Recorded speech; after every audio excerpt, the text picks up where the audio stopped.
Blog Talk Radio.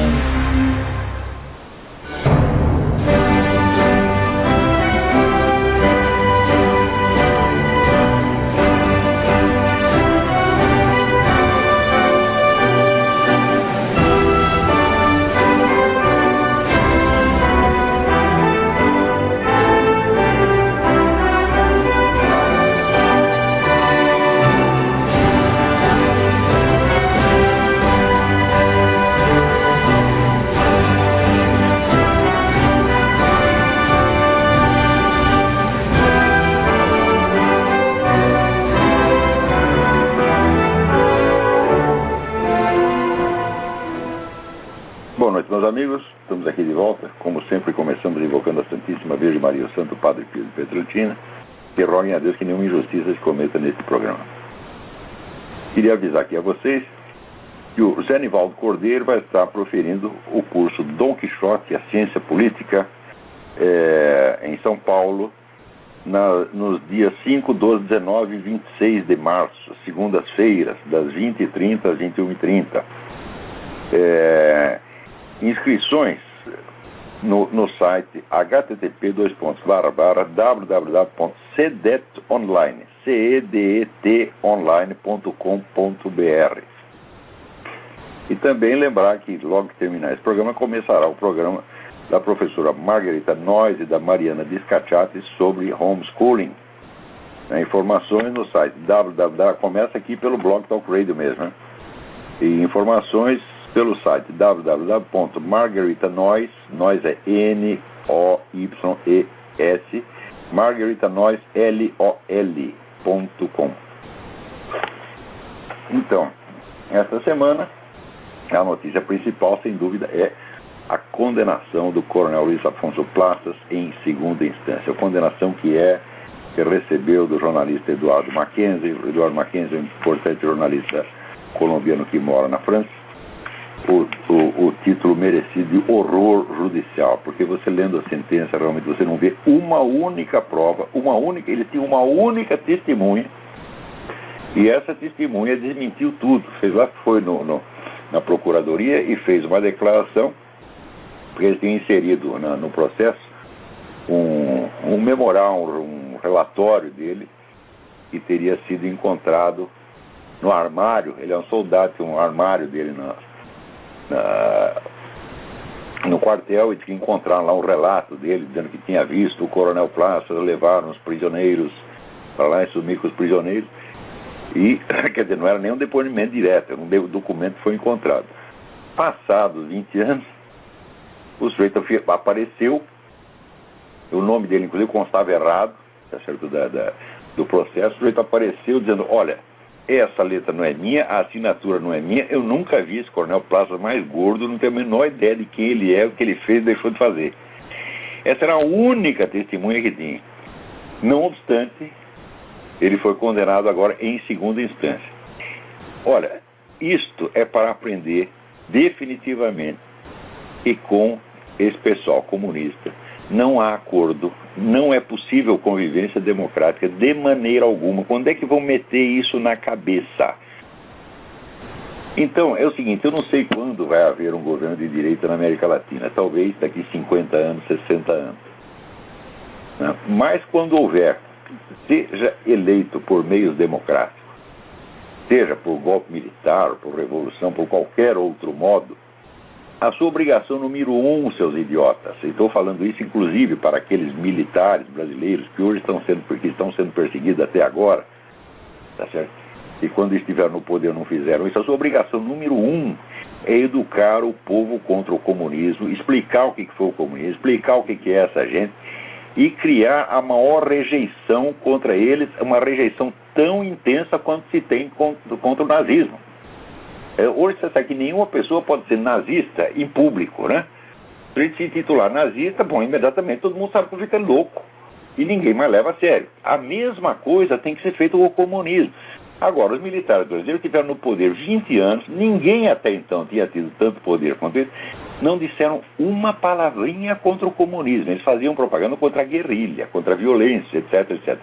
Mas não queriam tomar posição ideológica. Isso foi de uma covardia, de uma estupidez fora do comum.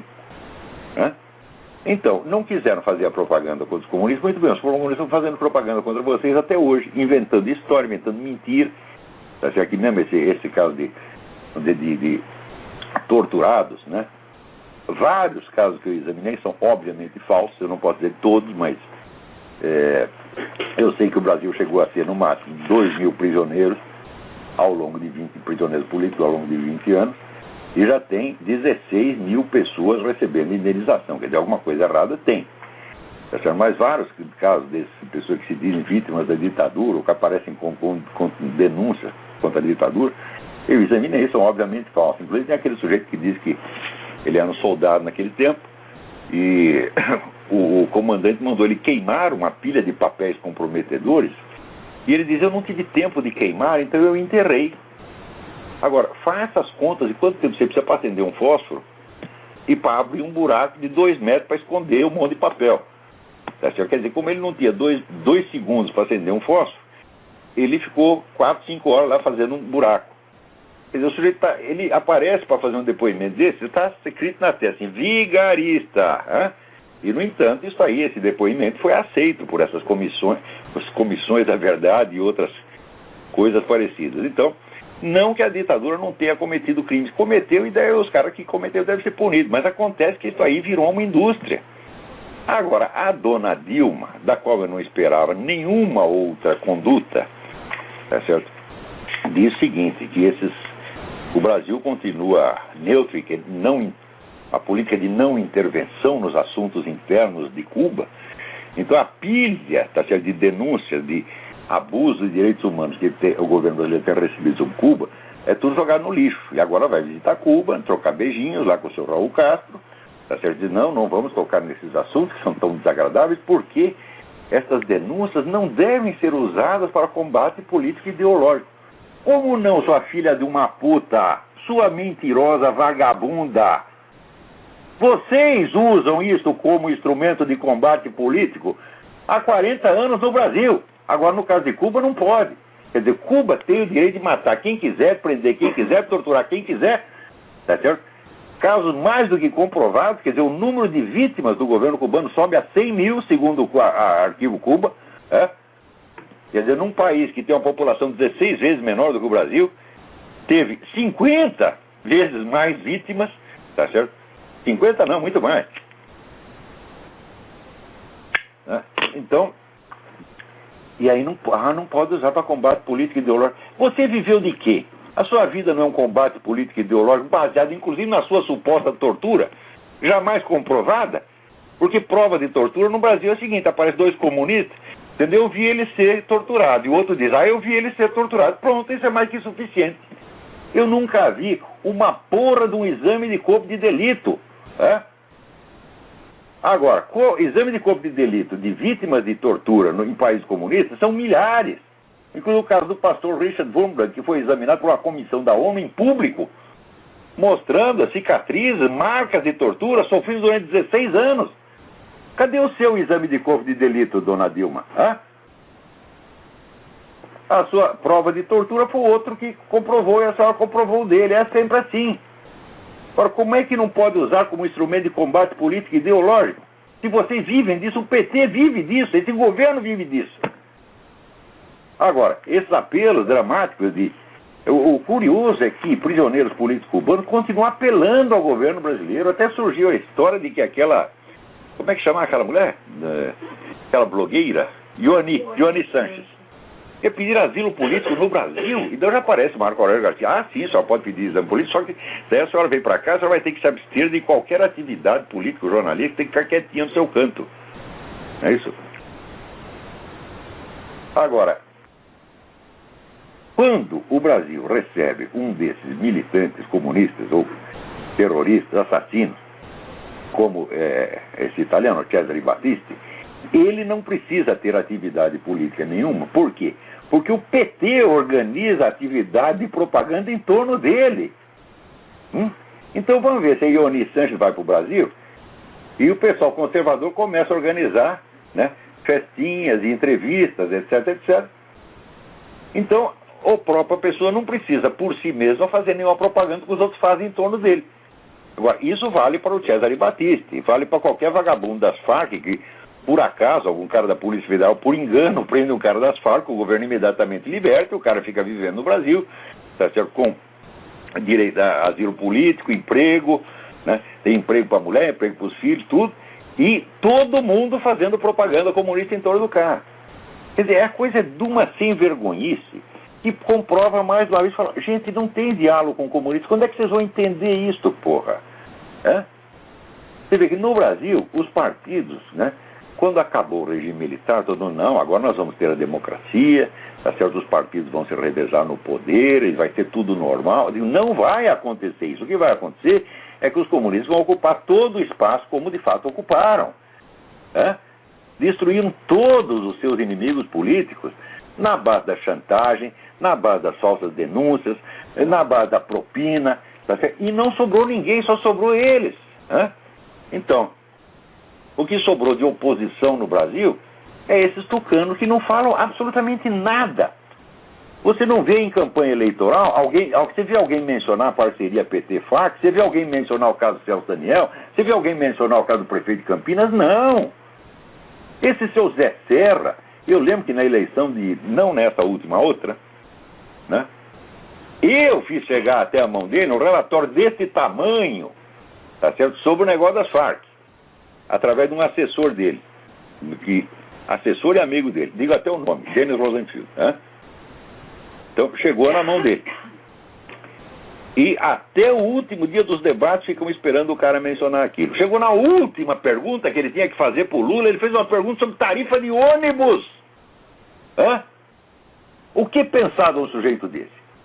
Então, o que eu penso está aqui, ó. Zé Serra, você é um bosta. Você é um covardão como jamais existiu no planeta. Você não merece ser presidente nem de escola de samba, rapaz. Se você se candidatar, agora quero ser presidente da Mangueira, eu vou lá e conto para eles o que você fez, para que eles não te elejam. E assim é o PSDB praticamente inteiro, com 2 ou 3 exceções.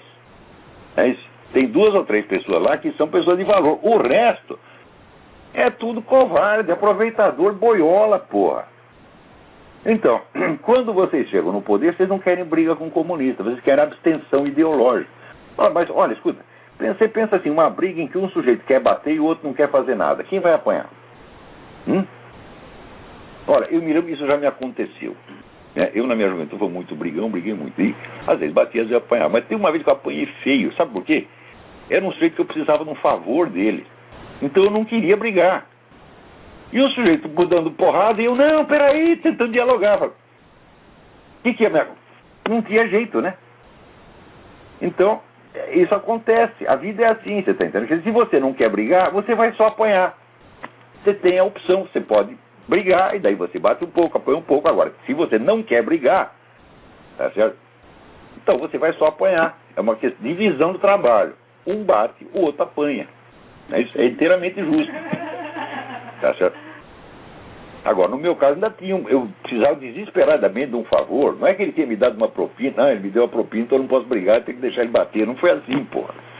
Agora, esse pessoal do PSDB, uma boa parte é propina mesmo, e a outra parte é covardia. Né? Então, eu sugiro que vocês acompanhem lá no site Nota Latina. Eu acho que a essa altura, esse artigo, O Horror Judicial, escrito pelo Eduardo Mackenzie, já deve estar lá na Nota Latina, que acompanha essas coisas em cima da hora. Não. Agora, veja aqui, a cada coisa que acontece, esquerdista pode falar tudo o que quiser. Tudo, tem direito a dizer tudo. Outro dia, o Zbigniew Brzezinski, aquele que foi assessor do Jimmy Carter, né? E que é uma besta quadrada, um sujeito que faz interpretações pseudo-profundas de política internacional, só besteira, sempre acaba favorecendo o outro lado. Foi o sujeito que ajudou a montar o Talibã. Ele deu dinheiro americano para montar o Talibã.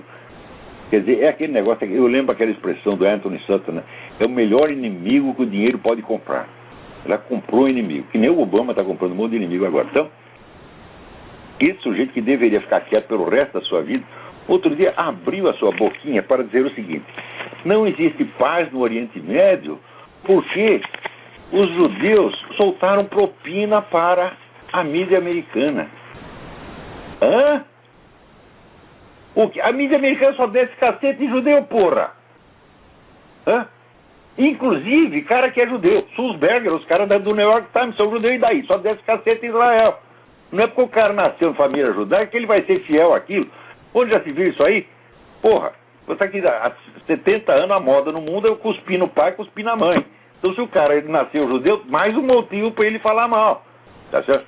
Porque daí ele mostra que ele é independente, que ele é um pensador. Eu tenho minha opinião própria, não sigo meu pai e minha mãe, né? Não faço o que o Rabino mandou. Né? E tá aí o seu Brzezinski. O Brzezinski, eu não sei se ele é judeu pessoalmente, eu acho que não. Eu acho que é descendente polonês mesmo, mas isso é coisa que se fala. Agora, alguém vai protestar o filho da puta porque disse, não, ninguém vai fazer nada. Né? Agora, aqui alguém me manda um negócio maravilhoso. Um sujeito que fez um livro de cordel, poema de cordel, contra o Big Brother Brasil. Eu não posso ler inteiro porque é muito comprido. Aqui, curtir o Pedro Bial e sentir tanta alegria é sinal de que você, o mau gosto, aprecia. Dá valor ao que é banal, é preguiçoso mental e adora baixaria. Há muito tempo não vejo um programa tão fuleiro, produzido pela Globo, visando ibope e dinheiro, que além de alienar, vai por certo atrofiar a mente do brasileiro. Me refiro ao brasileiro que está em formação e precisa evoluir através da educação, mas se torna um refém iletrado, Zé Ninguém, um escravo da ilusão. Enfrenta a televisão longe da realidade, onde a bobagem fervilha, não sabendo essa gente desprovida e inocente dessa enorme armadilha. Cuidado, Pedro Bial, chega de esculhambação, respeite o trabalhador dessa sofrida nação. Deixe de chamar de heróis essas girls e esses boys que tem cara de bundão. E assim vai.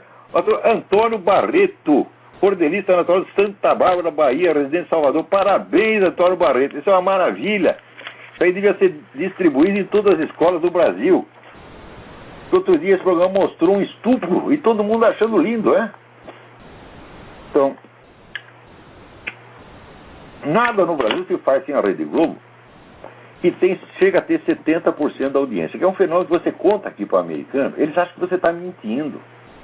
Porque aqui, se você pegar um canal grande, né, CNN, NBC, tem 1, 2, quando chega a 3% da audiência é uma festa. Quer dizer, o negócio está muito mais distribuído, sem falar no rádio, né? Agora, a Globo é rádio, jornal, televisão, é tudo. Quer dizer, ocupa o espaço inteiro, então é um negócio absolutamente totalitário.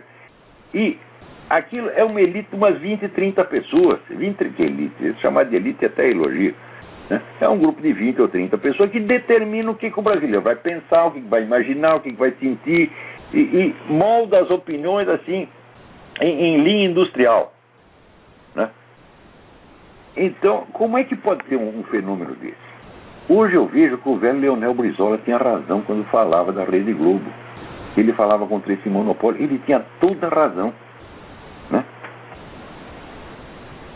Só que era aquele tal negócio, quer dizer, era a esquerda se fazendo de vítima, porque lá sempre foi, todo mundo sempre foi de esquerda, lá só durante o tempo do regime militar eles colaboraram um pouco com o regime militar, porque não tinha outro jeito, tá certo? Senão não vinha a verba do governo e tal, então por motivo meramente financeiro, então dava um certo apoio ao governo, muito limitado aliás.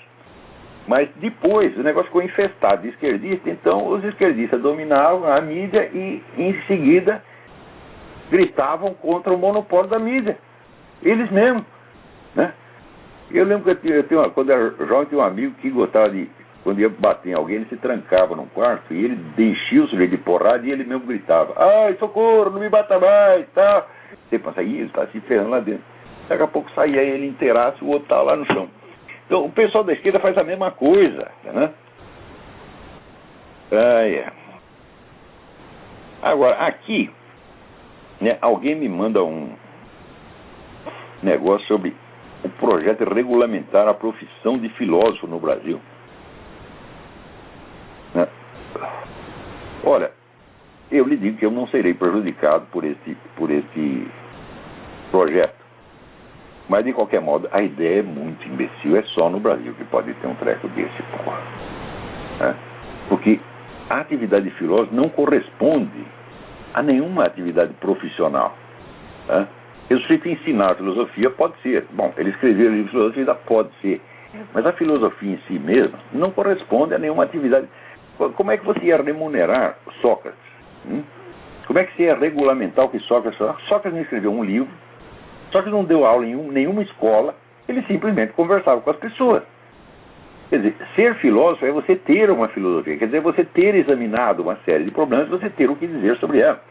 Pouco importa se você diz, vamos dizer, num círculo de amigos, numa universidade, num livro, numa igreja. Tá certo? Isso aí não faz a menor diferença. Então, veja, por exemplo, dois dos maiores filósofos do século XX, que foram Georg Simmel e Xavier Zubiri, não ensinavam universidade, eles davam uns cursinhos em casa. Os cursos do Georg Simmel prepararam toda uma geração de professores universitários alemães, sendo que ele mesmo não era professor universitário. Né? E o Georg Simmel teve problema porque ele era judeu, na época tinha preconceito contra o judeu, ele preferiu ficar em casa. Claro que havia judeus que conseguiam entrar na universidade, mas ele preferiu não ter essa incomodidade, era orgulhoso. Falar, quer saber, tira esse cargo no cu e eu vou ensinar aqui mesmo. Tá certo? E é um filósofo de primeiríssima ordem e marcou a história da filosofia nos países de língua alemã. Outro foi Xavier Zubiri, que teve um problema lá com o governo franquista e também era orgulhoso, falou, não vou disputar, não. Se eu cargo no cu, eu fico aqui em casa. E até hoje, a maior parte da obra do Zubiri foi publicada depois que ele morreu, que eram os cursos que ele dava em casa. Então está saindo coisa até hoje, né? Coisa de um valor imenso, né? Eu digo, então esses aí não são filósofos profissionais, quer dizer, no Brasil eles não seriam filósofos, né? O Mário Ferreira dos Santos também não seria filósofo, por quê? Porque ele nem deu aula na universidade, nem prestou assessoria para nenhuma empresa, né? Porque hoje em dia tem esse negócio, você convoca um filósofo para dizer besteira para você lá e paga um dinheiro para ele, né? Vai ser assessor filosófico do Ministério da Punheta, tá entendendo? É só no Brasil que pode acontecer um treco desse. Pô, para mim pouco me interessa se vocês me dão título de filósofo, dão título de surfista, tá entendendo? Eu estou cagando para isso, meus filhos, tá entendendo? Quer dizer, aí tem o mundo dos regulamentos e tem o mundo da realidade. Tá certo? Então, olha, a minha obra filosófica está aí, tá certo? Está em livros, em apostilas, em cursos, em gravações, em vídeos, etc, etc. E lamentavelmente ela existe, meu filho. Você não pode fazer nada contra isso. Agora, é aquilo que dizia o Dávila, o filósofo, né, colombiano, Nicolás Gomes Dávila, né? E quanto mais alta é uma atividade, mais ridícula é a pretensão de você julgá-la de fora. Só pode julgar se um sujeito é filósofo ou não, quem também é filósofo. Agora, as universidades brasileiras nunca produziram um único filósofo, essa aqui é a verdade. Nunca saiu um único filósofo de dentro das universidades brasileiras, né? E todos os nossos filósofos, que alguns com fama internacional, é gente de fora da universidade. Que era o Miguel Reale. Miguel Reale chegou a ser reitor da universidade, mas não era do departamento de filosofia, ele era advogado. Era professor da faculdade de Direito, ensinava uma coisa completamente diferente, ensinava Direito Civil. Inclusive foi o autor do nosso Código Civil. Então,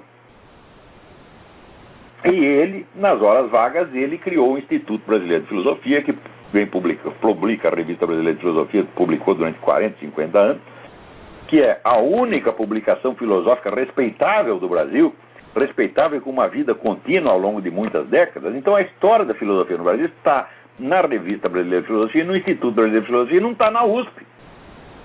Na USP, eles mesmo confessam. Tem um livro do Paulo Arante, que se chama Um Departamento Francês do Ultramar, ele confessa que nunca saiu nenhum filósofo de lá. Agora, se a faculdade de filosofia não ensina filosofia, então que merda que está fazendo? Isso aí é gastar dinheiro público, porra. Então, é o Miguel Reale, o Mário Ferreira dos Santos, o Vicente Ferreira da Silva e o Wilhelm Flusser, que eram um emigrado tcheco, que depois chegou no Brasil, teve que viver como jornalista. Não convidava um cara para dar aula. Tá? Então ele vivia jornalista, escrevia uns artigos no Estadão. Um dia se encheu o saco e foi embora para a Alemanha. Em 3 meses era um dos filósofos alemães mais reputados, convidado a falar em tudo quanto é lugar. Não é um negócio impressionante? Né? Então, O que foi fazer no Brasil? Nenhuma pessoa inteligente pode ficar no Brasil, porra. Eu já disse, ser brasileiro é uma coisa que ninguém devia fazer. Eu não recomendo que ninguém faça isso. Eu já disse, eu sou brasileiro, mas estou inocente, né? Porque meus antepassados vieram do Portugal, da Alemanha. Então, eu sou um pobre espermatozoide que foi lançado no ultramar e foi cair no lugar errado, tá entendendo? Então, não tenho culpa nenhuma. Pergunta se você tem vergonha de ser brasileiro? Não, porque eu não tenho culpa. É? Tem um telefone aí? Alô, quem é? Alô, Olavo? Sim. É o André, tudo bom? André, tudo bem? Diga. Tudo bem, graças a Deus.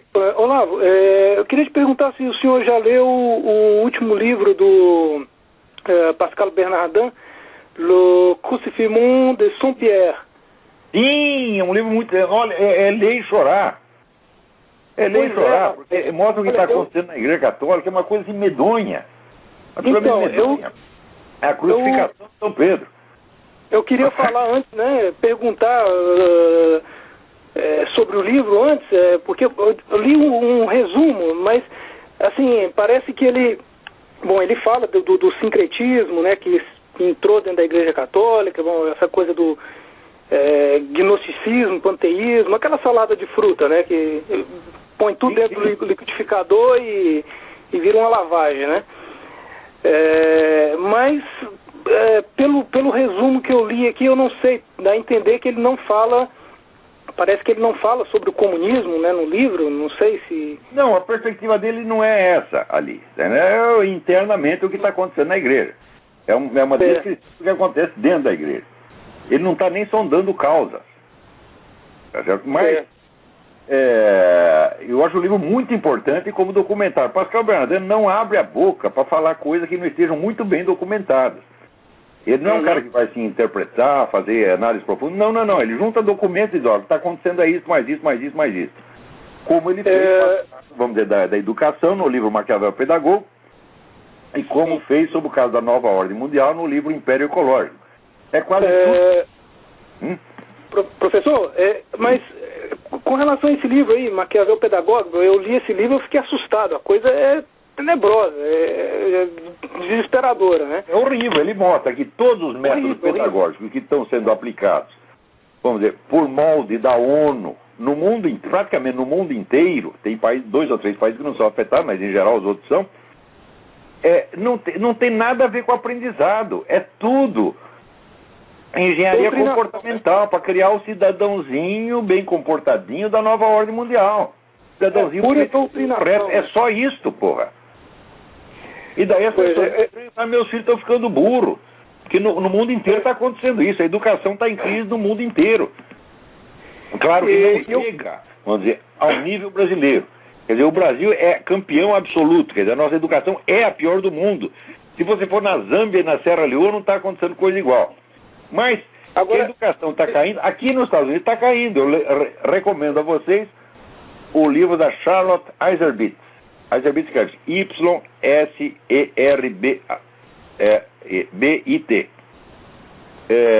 Que se chama The Deliberate Dumbing Down of America. A estupidificação deliberada da América. Também é um livro constituído só de documentos. E ela mostra a continuidade desses projetos educacionais que vem desde a década de 30. Que começou com aquele imbecil do John Dewey, que é assim, um imbecilizador em massa, né? E que alguns ainda consideram um grande filósofo. Mas, veja, no Brasil não tem nenhum John Dewey, tem um discípulo do John Dewey que foi Anísio Teixeira. E todo mundo até hoje, né, badala Anísio Teixeira. Eu digo, mas é o cara que começou a levar a influência do John Dewey para o Brasil. Então, a educação brasileira, o que era a educação brasileira? Bom, é verdade que poucas pessoas tinham acesso à educação, mas era a educação. Quer dizer, aqueles caras que estudavam no tempo que estudavam com os jesuítas, no tempo do Império, tá certo? Ou até da colônia, eles aprendiam alguma coisa, né? Agora nós vamos fazer educação popular. Fala, bom, então, é o povão, então a gente dá educação de merda. É isso que fizeram, quer dizer, vai democratizar merda, porra! As pessoas perguntam, você acha que a gente deve dar educação para todo mundo? Fala, não, essa educação que se dá no Brasil não deve dar para ninguém, não deve dar nem para porco, nem para cachorro, porra. Se oferecer para mim, eu fico ofendido. Agora, a educação deve ser a melhor possível e você deve dar o máximo de pessoas que você possa. Se não pode dar para todo mundo, então você dá para uma elite que na geração seguinte aquela elite espalha para mais pessoas. E depois para mais pessoas e vai formando um efeito de círculo concêntrico. É assim que se faz. Agora, se você não tem educadores preparados, fala, bom, então o que nós vamos espalhar milhões de charlatães para enganar milhões de crianças, como estão fazendo agora, porra. Olavo, eu posso fazer uma pergunta antes de desligar? Só pode me ensinar o quê? Chupar piroca e dar o cu, que isso eles sabem, isso qualquer pessoa sabe, tá entendendo? Então eles vão lá, ensinam isso e dizem que é educação sexual. Diga, passa a pergunta.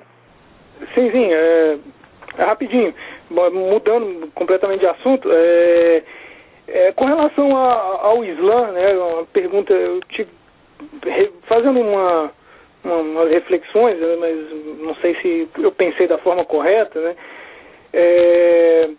No cristianismo nós vemos que assim, o cristianismo geralmente parte daquele princípio, né, de uma moral, que é aquele princípio, dois princípios universais, né, de amar a Deus sobre todas as coisas e amar o seu próximo como a ti mesmo, amar o teu próximo como a ti mesmo, que desses dois princípios morais que criam leis, né? Criam um sistema de leis, né? Mas seria correto afirmar que no Islã a coisa é ao contrário? Parece que o Islã parte de um princípio de leis para se criar uma moral? Não está certo isso. Porque o Corão é inseparavelmente, quer dizer, um código moral e um código civil. Você não tem como separar as duas coisas. Não é que você tem primeiro uma lei, essa lei vai baixar, vai criar uma moral depois. Não, as duas coisas estão misturadas de maneira inconfundível ali.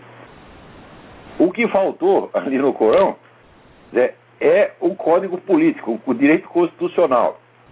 Então é o seguinte, não existe um regime político que você possa dizer que é um regime islâmico. Qualquer regime pode ser islâmico.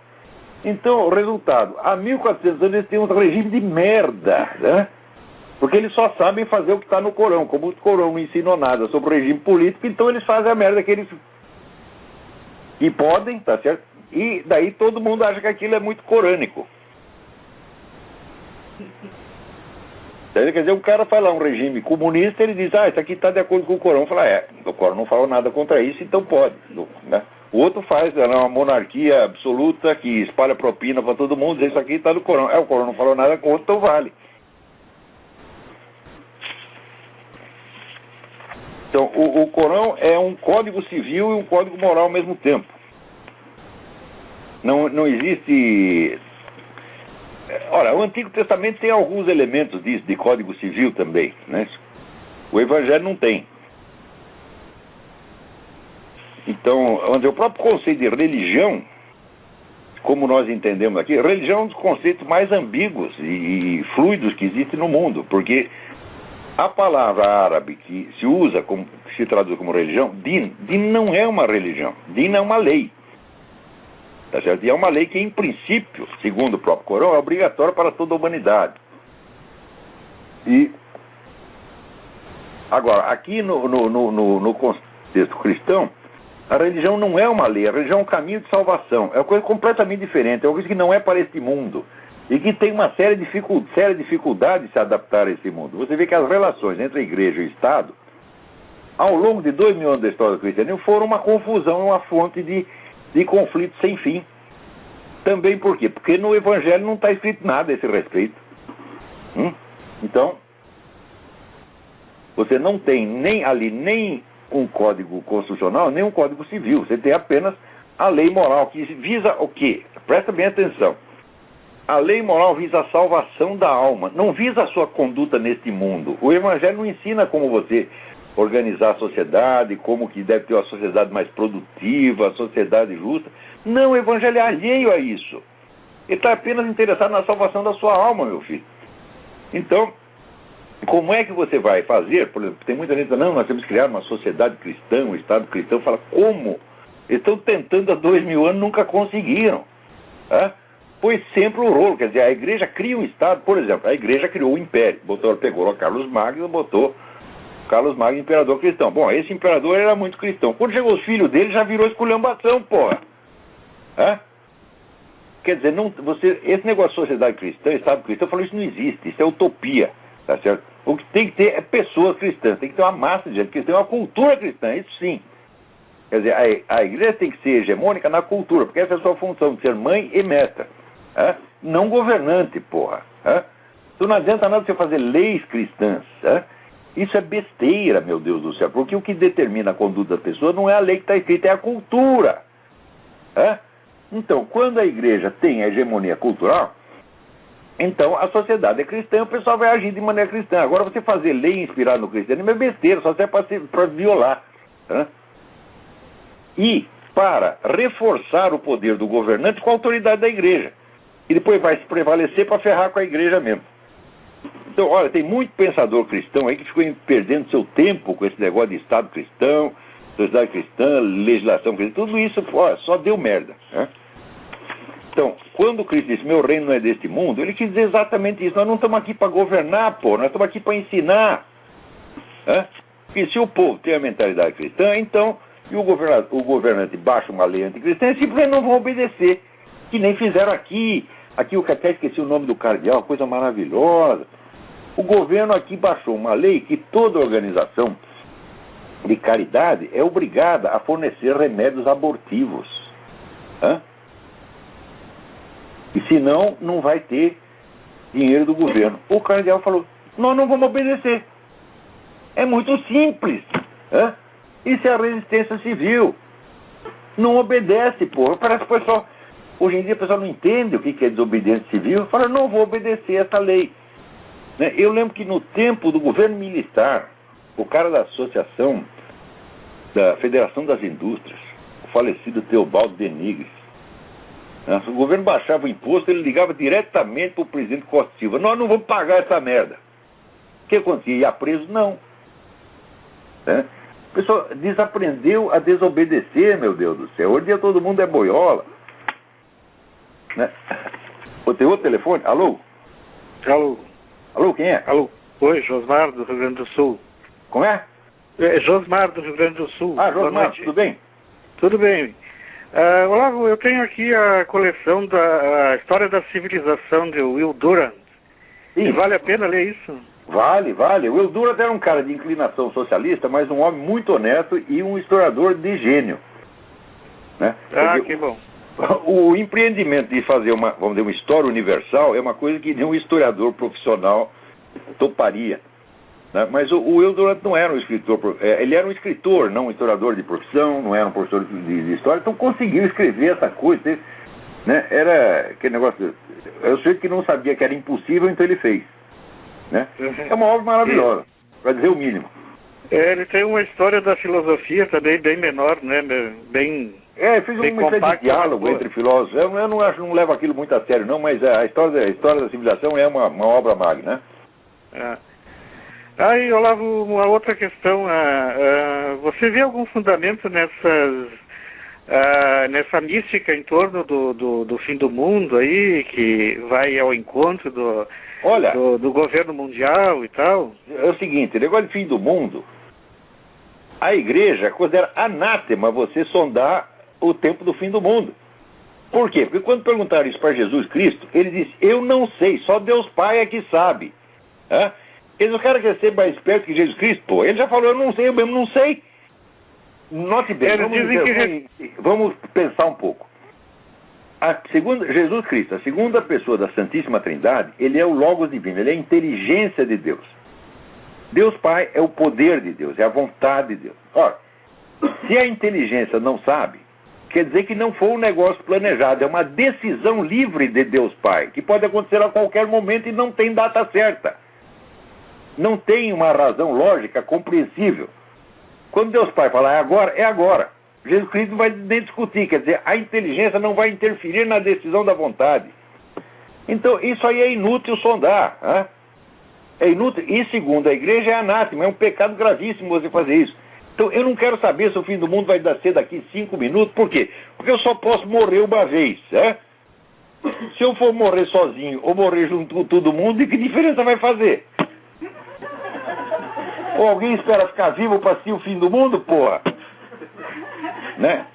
Eu me não preocupo com o fim do mundo, preocupo com o depois. Se depois vem um treco, é o dia do juízo, daí nós tudo podemos estar ferrados, meu filho. Então o que você tem que fazer é o seguinte, já vai desde agora você pedindo a misericórdia de Deus. Porque você vai chegar lá, como eu, nós vamos chegar lá com todos os nossos pecados, tá entendendo? E não adianta você querer parecer bonzinho, nós vamos depender inteiramente da misericórdia, não vai ser a sua santidade que vai salvar você. Então é esse que é o problema, o fim do mundo não é problema, o problema vem depois. Tem mais alguém ali? Alô, tem mais alguém? Mas, pera, antes disso tem um negócio, tem uma pessoa que fez uma pergunta, eu tenho que responder. Aqui, alguém me pediu, peraí.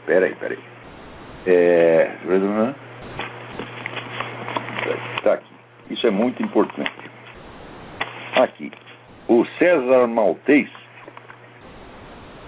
pergunta sobre o negócio do marxismo cultural. Peraí, Não é esse aqui, cara. Você está errado. Não foi o César Maltês, foi outra pessoa. Ah, tá aqui. Patrícia Francis. Ela disse que ela ouviu as conferências do padre Paulo Ricardo sobre marxismo cultural e que ele citou lá 2 ou 3 livros, mas que ele precisava de mais livros sobre o negócio do marxismo cultural, a escola de Frankfurt, essa coisa. Então, bom. Então, é o seguinte, existe em tradução brasileira no Brasil este livro, o autor chama-se Rolf Wiggershauss, Wiggershauss, Wiggershauss. Foi traduzido no Brasil, a Escola de Frankfurt. O autor é um adepto da Escola de Frankfurt, mas é um historiador muito honesto. Ele não esconde os podres da Escola de Frankfurt, não. Ele só não toma posição crítica. Então é suficiente para você saber, ter uma ideia de conjunto. Existe um filósofo ligado à Escola de Frankfurt, que é o menos lido, menos conhecido, que é Ernest Bloch, mas é muito importante. Existe esse livro, Manuel Ureña Pastor, sobre Ernest Bloch, Um Futuro Sin Dios, publicado pela Biblioteca de Autores Cristianos de Madrid. E existe, olha, aqui, este DVD, feito por 2 membros do Inter-American Institute, Ted Baer e Edwin Vieira, em colaboração com Pat Buchanan, Edward Griffin e o candidato presidencial Ron Paul, sobre a Escola de Frankfurt. Não perca esse DVD, você pode comprar pela Amazon, chega aí no Brasil. Então, esses 3 livros são indispensáveis. Também, o fundador, o cara que teve a ideia da Escola de Frankfurt, e que depois seguiu uma linha mais ou menos separada da Escola de Frankfurt, foi Georgi Lukács, o filósofo húngaro. Ele foi, depois de Karl Marx, o maior gênio do marxismo. Era um bom filho da puta, vamos dizer a verdade, porque ele escreveu um negócio, daí Stalin mandava escrever outro, ele embarque de pressa, era um puxa-saco compulsivo. Mas foi ele que teve a ideia de que o ponto principal da luta dos comunistas deveria ser a destruição da civilização ocidental e não propriamente a luta de classes. E foi essa a ideia que inspirou o pessoal da Escola de Frankfurt. A turma do Partidão não gostou muito da ideia na época, mas depois dos anos 60 foi aderindo. Tá? Muito bem, vamos ver quem está na linha aí. Alô, professor Olavo? Sim. Alô? Sim, tô aqui. Quem fala é Giliado e Daniel de Limeira. Giliado e Daniel, tudo bem? Oi, professor, é um prazer falar com o professor novamente. Professor, é uma pergunta rápida. Eu queria que o professor desse a opinião para mim sobre o seguinte ponto. Sobre essas leis que estão tentando se aprovar nos Estados Unidos do bloqueio na internet, tá? Porque, no meu ponto de vista, a internet hoje é a forma mais livre de divulgação de notícia. Um exemplo disso é o próprio programa que o professor mantém na internet. Então eu queria que o professor me explicasse e desse a sua opinião. O que o professor acha desse bloqueio que estão tentando fazer com relação a esses grandes servidores? Porque tem muita coisa que é pirataria, mas também vai se perder, vai se bloquear muita informação importante com isso. Bom, a pirataria vai continuar do mesmo modo, tá certo? Esse negócio, a finalidade é realmente uma censura política encoberta e disfarçada. E, vamos dizer, esse é um dos projetos. Esse projeto é a menina dos olhos do governo Obama. E você quer saber? Eles vão fazer de qualquer maneira. Vai ser muito difícil parar essa coisa. Então vamos aproveitar enquanto pode. Agora, as coisas que estão acontecendo aqui nos Estados Unidos, os Estados Unidos estão ficando um país estratosférico. Só acontece coisa impossível. Você vê, o Obama bloqueou esse negócio do oleoduto que viria do Canadá. Né?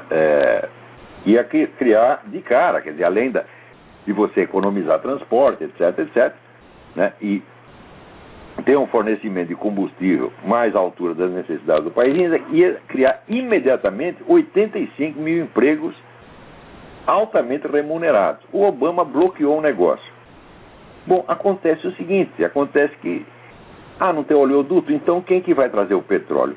É a estrada de ferro Burlington Northern Santa Fe, que pertence ao Warren Buffett, que é um dos maiores contribuidores para a campanha do Obama.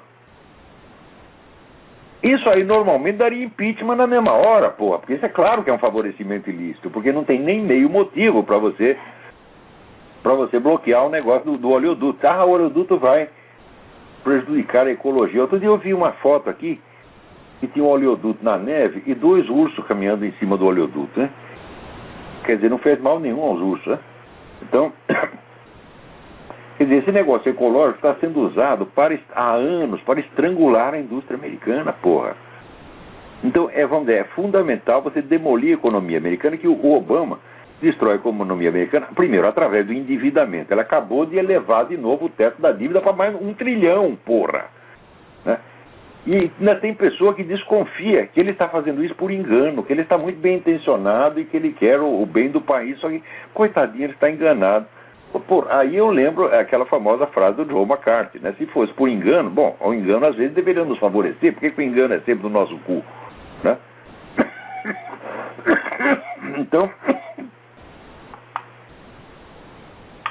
esse negócio do controle da internet é a mesma coisa. Aqui saiu até uma notícia dizendo também que o Obama está levando dinheiro para fazer isso, porra. Agora, o Obama é um cara bloqueado, não se pode investigar nada. Outro dia me mandaram aqui umas fotos, é um negócio impressionante. O Obama tem uma cicatriz na cabeça, que é um negócio que um corte que começa numa orelha, atravessa aqui e vai parar na outra. Isso aparece em várias fotos. Né? Nunca você viu ninguém na grande mídia perguntar, presidente, o que é isso? Eu vou operado? Não pode perguntar. Né? Então, daí como não pode perguntar, daí começa, vamos dizer, olha, onde entra a mentira, entra a loucura. Você não sabe a explicação, daí você começa a inventar. Né? Não, eles abriram a cabeça dele, botaram um chip, né? Ele é um extraterrestre. Eu não sei o que é, mas alguma coisa é, porra. Agora, não consta da biografia dele nenhuma operação de cérebro. Então, como é que tem uma cicatriz dessa? O problema não é ter a cicatriz. Cicatriz pode não ser nada. Né? Nada de importante. É uma operação, às vezes, que a cicatriz é muito impressionante, a operação não foi tanto. Pode ser até isso. Mas por que não pode perguntar? Por que a vida do cara é totalmente bloqueada? Mas agora é o seguinte, agora vai ter o desbloqueio. Sabe por quê? Porque o advogado Obama fez uma cagada. Né? Quando teve o negócio da audiência, o juiz marcou a audiência lá na Geórgia, para ver se ele pode ser candidato ou não.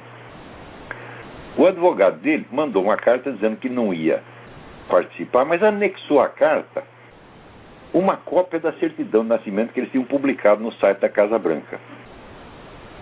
Acontece que pelo Código de Processo Civil americano, se uma das partes insere uma cópia de um documento, a outra parte tem o direito de solicitar o original. Então eu acho que finalmente a advogada Orly Tate, ela vai ter autorização para ver para ver o original da certidão do Obama, se é que esse original existe, porque tudo indica que aquilo foi montado no Photoshop e que não tem original nenhum. Aquela comissão lá do xerife João Arpaio também está solicitando, eles querem o rolo de microfilme original, para saber se está lá a certidão do Obama, que não deve estar, porque a certidão dele está com um número. Está com um número fora da ordem, completamente fora da ordem. Sem contar o negócio do Social Security dele, todo mundo tem um cartãozinho do Social Security. Ele tem um Social Security de um estado onde ele nunca viveu, que é Connecticut. E, mais ainda, aquele número pertence a uma pessoa que nasceu em 1890.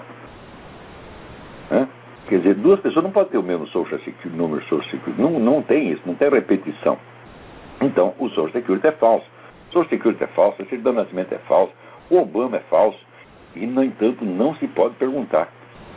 Quer dizer, isso aí é uma queda de braço. É uma elite de manipuladores que diz, olha, nós vamos tomar o poder nesse país, dizer um monte de mentira e ninguém vai poder levantar uma pergunta. Nós vamos dominar essa coisa na base, assim,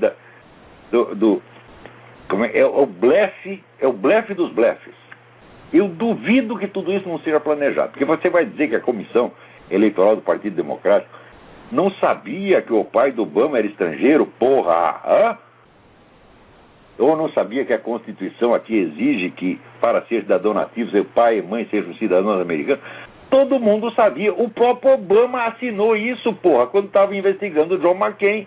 Só o John McCain é um cidadão americano, comprova o fato de que ele nasceu numa base americana de pai e mãe americana, assinado Barack Obama. O quê? Exatamente, quando ele estava no Senado. Então, o Senado foi investigar a questão do John McCain e ele mesmo, Barack Obama, assinou lá. Então, ele sabe que ele não é cidadão nativo, a Comissão Eleitoral sabe, Nancy Pelosi sabe, todo mundo sabe, diz, nós vamos fazer assim mesmo, porque daí, se a gente fizer isso, a gente quebra a espinha dorsal do país, daí nós mandamos nessa porra pro resto da vida. Esse foi o plano. E o negócio do controle da internet faz parte desse mesmo plano. Quer dizer, tem uma elite revolucionária querendo mandar nessa coisa.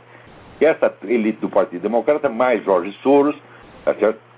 Mais meia dúzia de milionários iluminados, e estão mandando em tudo. Agora, para você ver, o problema agora já não é Barack Obama. Esta semana, o George Soros reuniu lá um grupo de amigos dessa mesma corriola, né, globalista, e dizem, não, vocês não se preocupem se o Partido Democrata perder a eleição, porque não tem muita diferença entre o Romney e o Obama. Veja, o George Soros, ele diz isso para ele, na boca dele, isso é elogio ao Romney. Na mesma semana sai no WorldNet dele um negócio que ninguém sabia. O pai do Romney era amicíssimo de quem? Do Saul Alinsky, que é o estrategista maior da Revolução Comunista nos Estados Unidos e guru do Barack Obama. Então agora o pessoal vai tudo votar no Romney, acreditando que, vamos nos livrar do Barack Obama. Fala, não, você vai ter a versão branca do Barack Obama, porra. Agora, o Romney, ele não é, assim, ostensivamente esquerdista, que nem Barack Obama. Ele tem uns pontos onde ele é até mais conservador que os conservadores. Por exemplo, na questão de imigração, veja que coisa extraordinária. Na questão da imigração, ele é durão. Ele diz, não, tem que fechar as fronteiras, policial, mandar os caras embora. É assim, linha dura, né? O que aconteceu na Flórida? O pessoal hispânico votou maciçamente nele. Por causa disso. Quer dizer, o imigrante hispânico que está aqui com documento, trabalhando, pagando imposto, etc., está com o saco cheio dessa gente que vem por baixo do pano, né? Atravessa a fronteira ilegalmente para cometer crime aqui. Então, isso, olha, essa é uma lição, porque todos os candidatos começam a puxar saco de imigrante, prometendo que vai abrir as fronteiras, que vai dar anistia para todo mundo. Não funciona. E o caso do Romney prova que não funciona, porque ele chegou lá e disse exatamente o contrário, o pessoal imigrante votou nele. E foi com essa gente que ele ganhou a eleição na Flórida. Porque na Flórida não tem americano, né? Ela só tem chicano, brasileiro, né? Que lá é a Bahia, porra.